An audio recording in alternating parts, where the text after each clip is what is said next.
Lùi chỗ này cái chuyện nhà cái này sao chừng kỹ nhở cái nó có chịu. Mà là đến tiền rồi. Ồ, lúc nó lì sao không ta cho em đâu. I know who it is. Chỉ khi gì thế?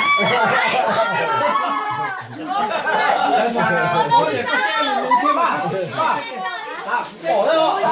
That's from Ellen. Oh, I so need a neck massager. Never saw. That's from Sasha. Also, it's gonna be a little box. Ê, con đừng có sử dụng cái hối con bèo đó. Yes.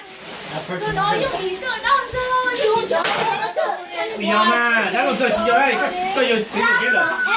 Oh, all the stuff I need. Thế sao sao miếng tôi nên có trong hành. Massage只要怎么能？ Chị đâu à? Chị đâu à? Cái hông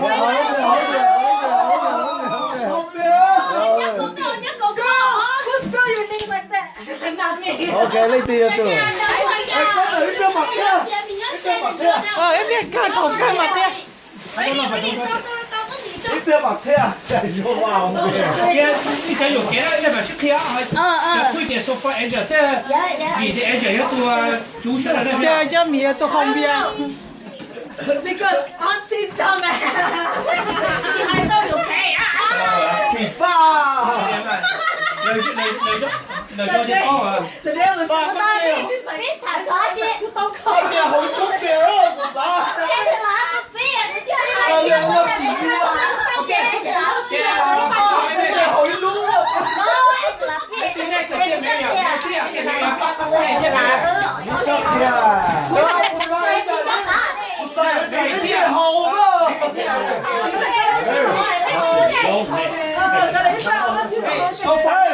Sofa này đi nhập đi. Sofa này phải để tôi tập đi á. Mary. Ê, nó được chia với cô đó. Tôi đâu có tìm được tag kia chứ. Yeah, man. Today's not give me one. I don't know.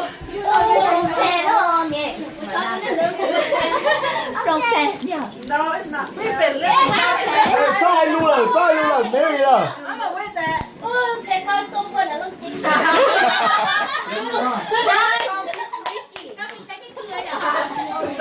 Ê, Mary, à chị tứ à? Cái bao thế đâu mấy I already know I'm sure. Ôi, bây giờ mà. Bây giờ. Yes. Bây giờ.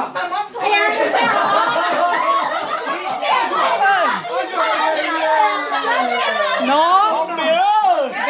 Có quá chứ chết tao tha này sao tiền khải thì tiền của tôi sai à. She said you could Ok, có lẽ là tiền gì từ từ mà bây giờ các bạn sở hữu họ tự làm tiếp để dùng nữa cho những thứ chứ. Thế là đầu tiên à? Nó ký là à, cái qua. Thế là đầu tiên à?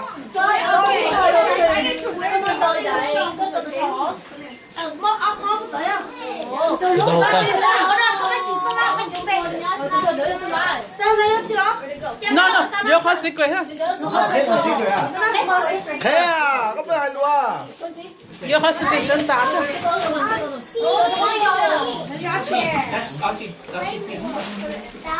Tự đâu kìa.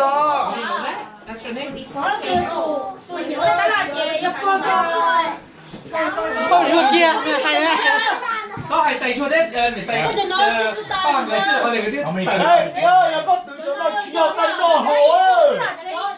Đó, chị má. Vậy chưa ra, tiếp tục xử lý. Ít được chuyên xe chứ mà nếu đâu có tí á thì là. Thế thì khi là tí chứ mà khi là ta chứ mà. Không biết.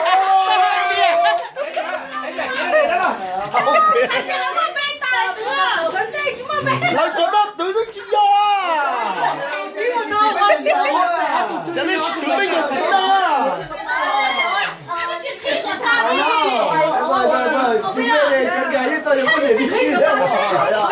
Ta chỉ học tiếp tục xử lý sao vậy? Cái họ tao.